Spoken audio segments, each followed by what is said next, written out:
Hi everyone, I'm Anya, and as you can see, I'm here to talk about propaganda, but really I'm just here to tell you my story.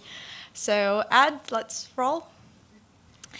So a couple of months ago, I found out that I am an international agent. Exciting, isn't it? So what is an international agent, and how do you become one? God knows, I have no idea. But what I know is this is what my parents used to see in me, and the following picture is what they see in me now. Wait for it, it's worth it, I promise. Yeah, pretty much. By the way, if any of you are looking for graphic designers of sorts, that's all my work. Just putting it out there. Thanks. Yeah, so like I said, my parents found out first. They learned it from a TV program called An Emergency Incident Investigation. That's their banner right there, very joyful, user-friendly colors and everything. So more examples of what this program usually covers are murder, like serial killings, terrorist attacks, mafia crime, hate crime. So really, where do I fit with all of that? So back in December 2014, I was just a student pursuing a degree in linguistics, and I won a fellowship, a grant to spend a semester in America to study mass media. Now, I've worked for it really hard, and needless to say, my semester in Minnesota State University was one of the best, if not the best, learning experiences I've had in my life. But that was it, really. Went to America, went to a bunch of classes and parties, of course, became more open-minded, came back home, end of story. And 2 years later, I find myself here in Cardiff, volunteering from a charity, doing something completely different to that past story. And one day in February, I received an email from a journalist from Moscow saying that she would like to speak to me about my experience in the US on Skype. Now, just like every other person, I'd like to think that I'm not a stupid one. But unfortunately, I'm quite gullible, and, or maybe fortunately, I tend to believe in people.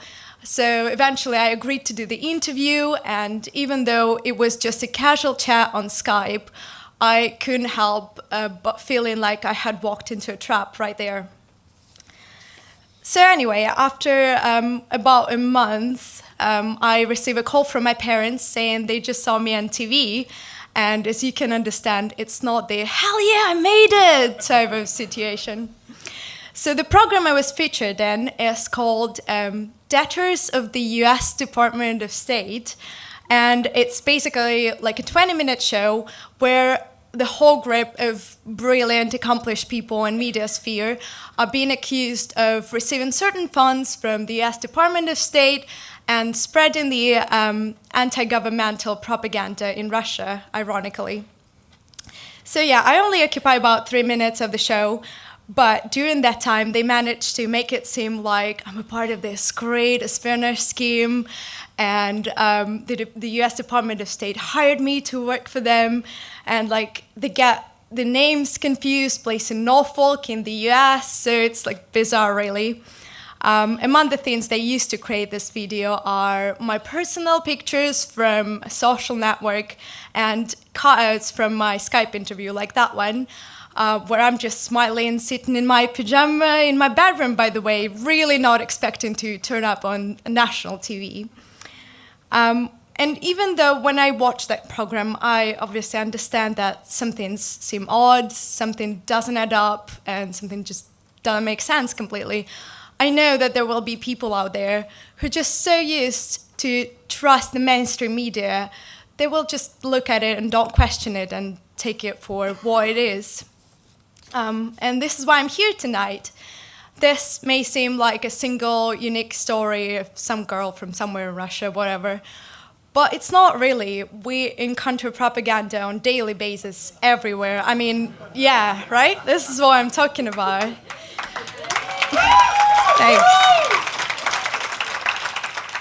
So now that you've heard my story, I would like to ask you, Next time you read a newspaper, or watch the news, or maybe see someone give an interview on TV, just remember this, and maybe don't believe everything you see blindly. Just think about how those people could have been manipulated into saying certain things, similar way that I was.